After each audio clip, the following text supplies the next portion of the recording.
Thank you, sir. Thank you very much.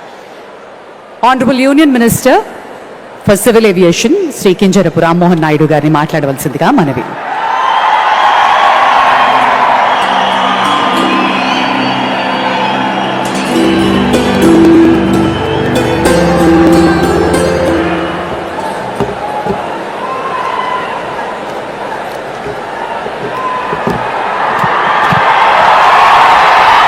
అందరికీ నమస్కారం. కోట్లాది మంది దేశ ప్రజల తాలూకా ఆశయాలకు ప్రతీక, దేశ సమగ్రత కోసం, దేశ భద్రత కోసం, దేశ భవిష్యత్తు కోసం ప్రతీగా నిలిచినటువంటి ప్రధాన సేవకుడు, మనమందరం కూడా అభిమానించే నాయకుడు, మనమే కాదు ప్రపంచం గర్వించదగ్గ నాయకుడు దేశ ప్రధానమంత్రి నరేంద్ర మోదీ గారు.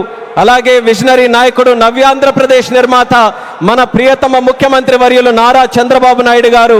అలానే మన ఉప ముఖ్యమంత్రి వర్యులు, ఆయనకి పదవులతో పని లేదు, జనం కోసం నిత్యం జీవించేటటువంటి జనసేనాని పవన్ కళ్యాణ్ గారు, రాష్ట్ర గవర్నర్ గారు అబ్దుల్ నజీర్ గారు, అలాగే వేదికలు అలంకరించినటువంటి కేంద్ర మంత్రులు, అలాగే మన తెలుగు యువతకి ఒక ఆదర్శప్రాయమైనటువంటి నాయకత్వంతో ముందుకు నడిపిస్తున్నటువంటి సోదరులు నారా లోకేష్ అన్న గారికి, ఎంపీ కలిశెట్టి అప్పలనాయుడు గారికి, ఎమ్మెల్యే మాధవమ్మ గారికి, అలాగే ఇక్కడికి విచ్చేసినటువంటి ఎంతో మంది జనప్రతినిధులకి, ఇక్కడికి విచ్చేసినటువంటి నా ఉత్తరాంధ్ర సోదర సోదరిమల్ల అందరికీ కూడా నా హృదయపూర్వకమైనటువంటి నమస్కారాలు తెలియజేసుకుంటున్నాను.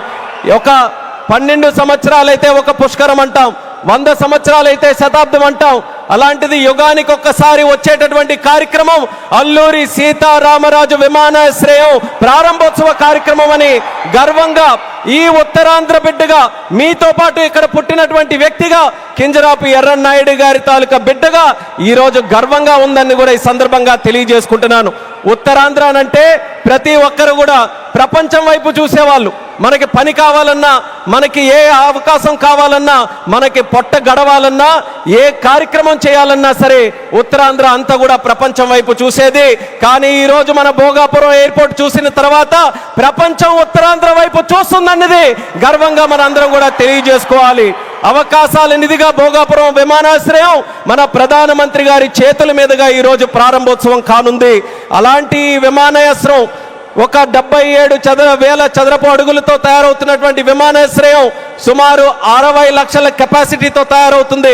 ఎంఆర్ఓ కానీ ఎంతో మంది యువతీ యువకులకి ఉద్యోగాలు ఇచ్చే అవకాశం ఇక్కడ కలగబోతుంది. ఎడ్యూసిటీ ద్వారా రేపు భవిష్యత్తులో ప్రపంచంలో ఉన్నటువంటి ఏవియేషన్ వర్క్ ఫోర్స్ కి ట్రైనింగ్ మన ఉత్తరాంధ్రలో, మన భోగాపురంలో జరగబోతుందనడానికి కూడా నేను ఎంతో గర్వపడుతున్నానని తెలియజేస్తున్నాను. అటువంటి ఉత్తరాంధ్ర ప్రాంతంలో ఈ రోజు ఈ భోగాపురం ఎయిర్పోర్టు మన అందరికీ కూడా సింహద్వారంలా ఉందని తెలియజేస్తున్నాను. ఇచ్చాపురం నుంచి పాతపట్నం, పాలకొండ, శ్రీకాకుళం, అలాగే బొబ్బిలి, పార్వతీపురం, విజయనగరం, అరకు, అనకాపల్లి, విశాఖపట్నం, ఈ ఉత్తరాంధ్రలో ఏ ప్రాంతం తీసుకున్నా సరే అందరికీ కూడా సమాన దూరంలో ఉన్నటువంటి ఈ భోగాపురం విమానాశ్రయం మనందరికీ కూడా సింహద్వారం లాగా పనిచేయబోతుందని తెలియజేస్తున్నాను. అలాగే మీ అందరికీ కూడా తెలుసు, కలియుగ వెంకటేశ్వర స్వామి ఆలయానికి వెళ్తే సంవత్సరానికి ఒకసారి వైకుంఠ ఏకాదశి నాడు ఉత్తర ద్వారం తెరుచుకుంటుంది. అలా మన ఆంధ్రప్రదేశ్ అభివృద్ధి కోసం ఈ రోజు ఉత్తర ద్వారంలో మన భోగాపురం ఈ రోజు మనందరికీ కూడా తెరవబోతుంది. ఎంతో కాలం నుంచి ఎదురు చూపులు చూసాం మన ఉత్తరాంధ్రలో. ఆఖరికి గతంలో మీరు చూసుకుంటే కొంతమంది నాయకులు దీన్ని కించపరుస్తూ, విమర్శిస్తూ, ఈ ప్రాంతాన్ని కించపరుస్తూ ఎయిర్ బస్సు కూడా తిరగని ప్రాంతమని వెక్కిలి నవ్వులు నడిచారు. ఈ రోజు వాళ్ళకి కళ్ళు తెరిచి చూడమంటున్నా ఎయిర్ బస్సులు దిగే ప్రాంతంగా ఉత్తరాంధ్ర మారింది. ఈ రోజు ఎలక్ట్రిక్ బస్సులు వచ్చే ప్రాంతంగా ఉంది.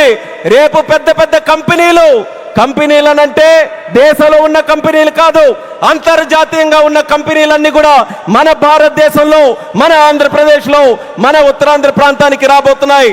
వాళ్ళ బస్సులు కూడా ఇక్కడే తిరిగి మన యువతీ యువకులకి అన్ని ఉద్యోగ అవకాశాలు కూడా కల్పించబోతున్నాయి. ఇలాంటి పవిత్రమైనటువంటి భూమి మన ప్రాంతంలో తీసుకుంటే ఒక పక్కన ఆధ్యాత్మిక ఆలయాలు శ్రీకూర్మం, శ్రీముఖలింగం, అరసవెల్లి, సింహాచలం, అలాగే రామతీర్థాలు, పైడితల్లి అమ్మవారు, ఇలా ఎన్నో పవిత్రమైనటువంటి దేవాలయాలు ఇక్కడ ఉన్నాయి. మరొక పక్కన పర్యాటక రంగం, కొండలు, సముద్రం, అలాగే దానితో పాటు ఈరోజు ఉత్తరాంధ్ర దిశని మార్చే విధంగా చంద్రబాబు నాయుడు గారి తాలూకా నాయకత్వంలో గూగుల్ లాంటి సంస్థ ఇక్కడికి వస్తుంది. ఆర్సెలర్ మెటల్ స్టీల్ ప్లాంట్ వచ్చింది. రైల్వే జోన్ మనకు వచ్చింది, మూలపేట పోర్టు మనకు వచ్చింది.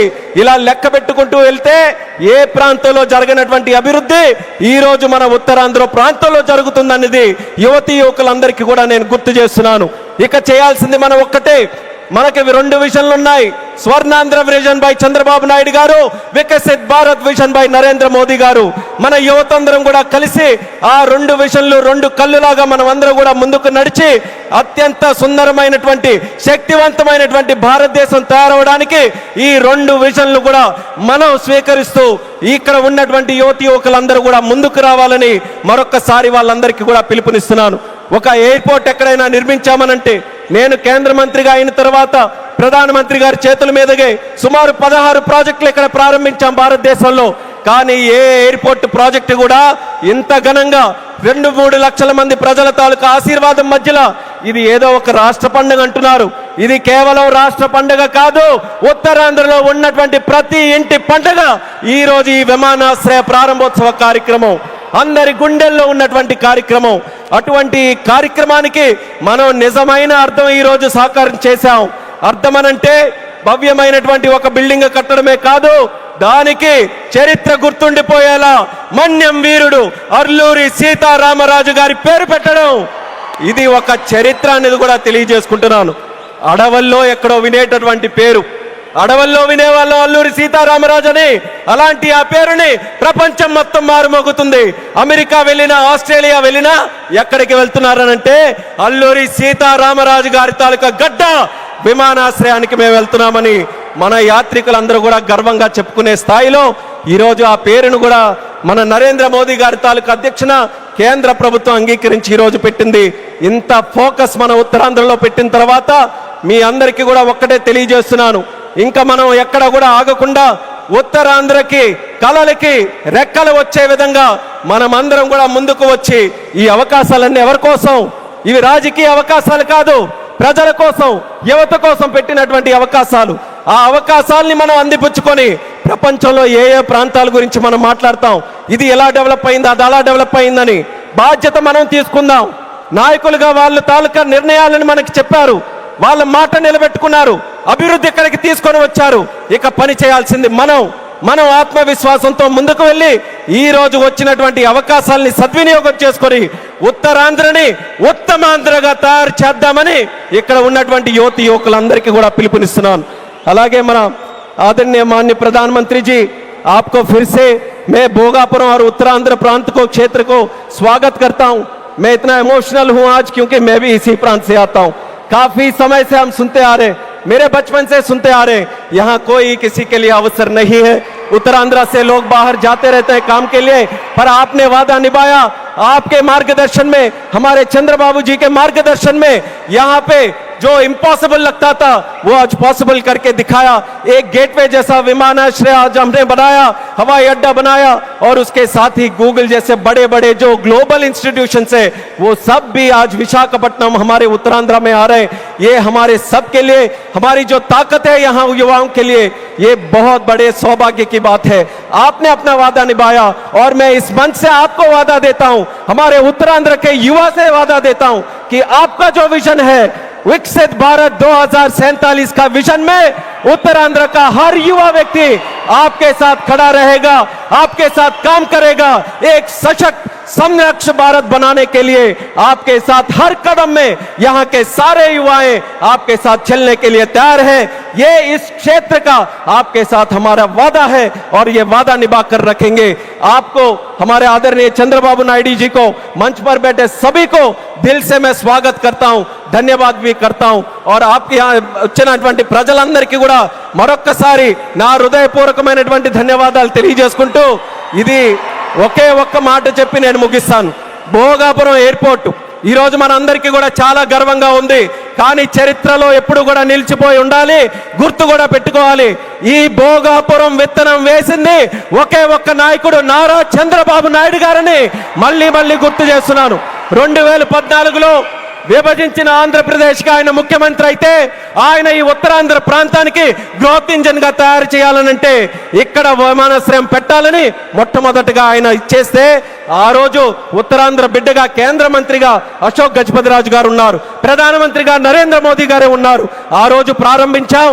మళ్ళీ యాదృచ్ఛికమో దైవ నిర్ణయమో ప్రజా సంకల్పమో మళ్ళీ చంద్రబాబు నాయుడు గారు ముఖ్యమంత్రిగా ఉన్నప్పుడు నరేంద్ర మోదీ గారి చేతుల మీదుగా ప్రధానమంత్రిగా ఉంటూ మళ్ళీ ఉత్తరాంధ్ర బిడ్డగా ఈ రామ్మోహన్ నాయుడు కేంద్ర మంత్రిగా ఉన్నప్పుడు ఇది జరిగిందనంటే ప్రజల తాలూకా విశ్వాసం ఈ కూటమి ప్రభుత్వం మీద ఎంత బలంగా ఉందో ఈ విమానాశ్రయం దానికి ప్రతీక అనేది మళ్ళీ తెలియజేసుకుంటూ ఈ అవకాశం కల్పించిన ప్రతి ఒక్కరికి మరొక్కసారి నా తండ్రి గారు మరి స్వర్గీయ కింజరాపు ఎర్రనాయుడు గారికి కూడా ఈ వేదిక ద్వారా నమస్కరించుకుంటూ పెద్దలందరికీ కూడా నా తాలూకా ధన్యవాదాలు తెలియజేస్తూ ఇంత చక్కనైనటువంటి కార్యక్రమం ఏర్పాటు చేయడానికి దింసా నృత్యం చేసినటువంటి వాళ్ళకి అందరికీ కూడా మరొకసారి నా హృదయపూర్వక ధన్యవాదాలు తెలియజేస్తూ సెలవు తీసుకుంటున్నాను.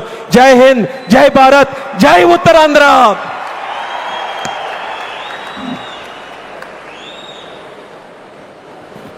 Thank you sir, thank you very much. ఇప్పుడు గౌరవనీయులు ఆనరబుల్ మినిస్టర్ ఫర్